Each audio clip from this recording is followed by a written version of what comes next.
This is Katherin Olaya. I'm going to do the listening and repeat exercise. Listening practice test 1, part 3, speaker 1. It starts as soon as I get home in the early evening. I have a quick snack and then log on to one of my favorite sites. Soon, I filled up my basket with all kinds of things. Whether I actually need any of them is irrelevant, and then head for the checkout. It's all so quick and easy. Sometimes I'm watching TV and there's an ad for a tasty looking ready meal, and I log back on for a minute and order that too. Though when it's actually delivered, it usually turns out to be just junk food and it ends up in the bin. Speaker 2. I first realized something wasn't quite right when I kept falling asleep at all hours of the day. Getting up at around 7 isn't easy when you've been up till 2 the night before, but somehow I never managed to log off until then. There are just so many great sites, particularly news and sports, and also shopping, though I rarely end up buying anything.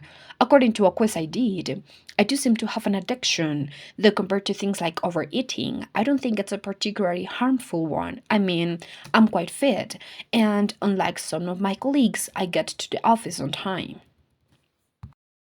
Speaker 3. I always feel I have to be doing something. I just don't feel right if I'm not working on my fitness level, and the possible long term effects of that are beginning to concern me. It also affects my life right now in various ways. For instance, I always go to bed late and get up early. I also need bigger meals than less active people, and although I always choose food that's good for me, it can be rather expensive and hard to find in the shops. At least, though, the fact that I go everywhere around town on food means that I'm never held up by traffic. Speaker 4. It was on all the time in my parents' home, and it's like that here in my own flat. Usually the same channel too, because to tell the truth, I'm totally hooked on the same kinds of series. It's odd in a way, because most people of my generation spend all their time on the internet, or in the case of the fitter ones, doing sport every evening and weekend. I know my own lifestyle isn't particularly healthy, though at least nowadays I'm up reasonably early, unlike back in my student days when I often had trouble getting out of bed before noon. Speaker 5. It's always my intention to set off in plenty of time, but somehow there always seems to be something that holds me up. It may be a job that needs finishing off, an email that has to be answered, or even a TV program that hasn't quite ended. Then I end up literally running to wherever I'm going, always the last one to turn up. And also often the most stressed one, too.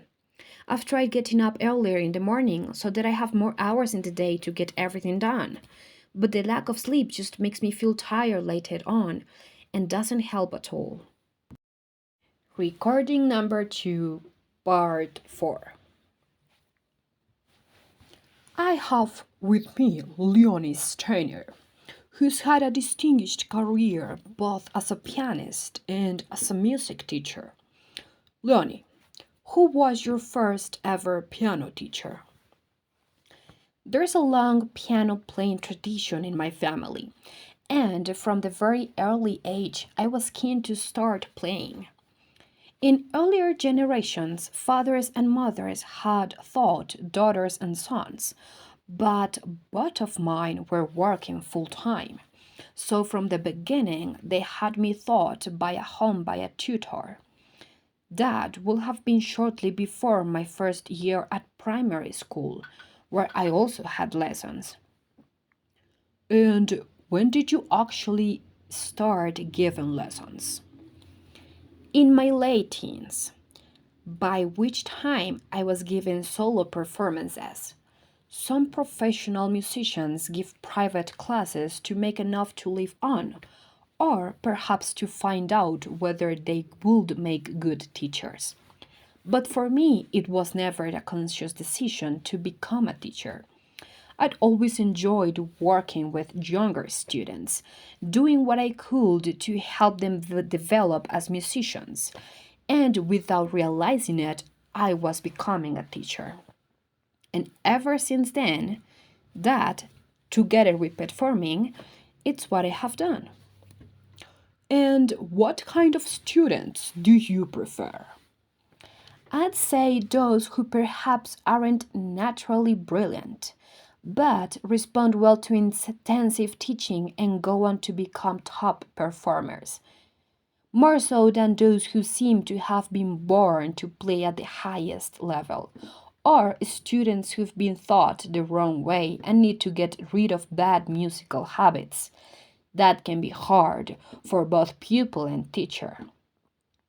And what do you think of the standard of music education in our schools nowadays? It varies widely.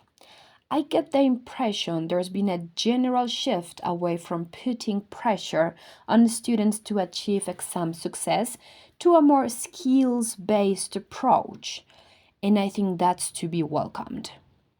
The media sometimes talk about a shortage of qualified music teachers, but I'm not convinced. I'd say there's a much greater need to invest in new pianos, violins, and so on, ensuring their top quality so that students really like the sound they make.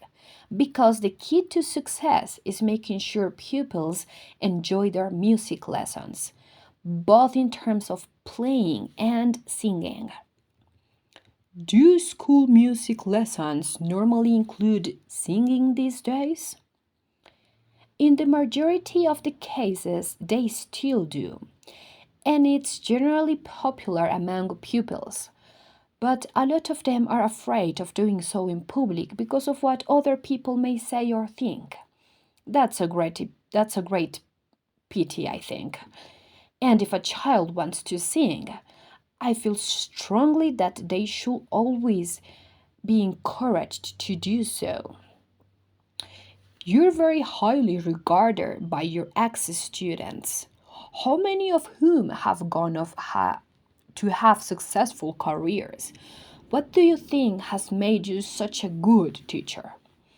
Well, if that's true, it probably has something to do with the fact I've always found it easy to get on with those of a different generation, whether they're at primary school, secondary school, or university.